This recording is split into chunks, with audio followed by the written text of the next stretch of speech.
વડોદરા શહેરના ફતેગંજ બ્રિજ પર એક સાથે 10 વાહનો એકબીજા સાથે અથડાતા અકસ્માત સર્જાયો.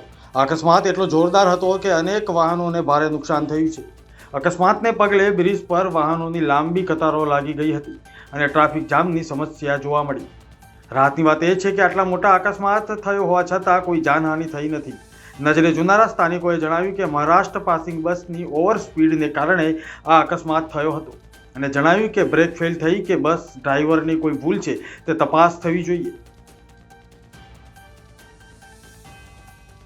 અને અકસ્માત એવી રીતે થયો કે બધી ગાડીઓ પેલું શાંતિથી ટ્રાફિક જામ હશે એટલે ઊભા હતા અને સડનલી તમે પાછળ જે મહારાષ્ટ્ર પાસિંગવાળી જે તમે ગાડી જોઈ શકો છો જે બસ છે એ બસનું ઇમ્પેક્ટ એટલો જ ખરાબ હતો કે એની જે બલેનો પહેલાં કાર અથાડી, બલેનોથી ગ્રાન્ડ વિટારા આવી, ગ્રાન્ડ વિટારાથી આ ટેમ્પો આવ્યો, ટેમ્પોએ મારી ગાડીને સાઈડ પર હટાવીને વચ્ચે અંદર ઘૂસી ગયેલો છે.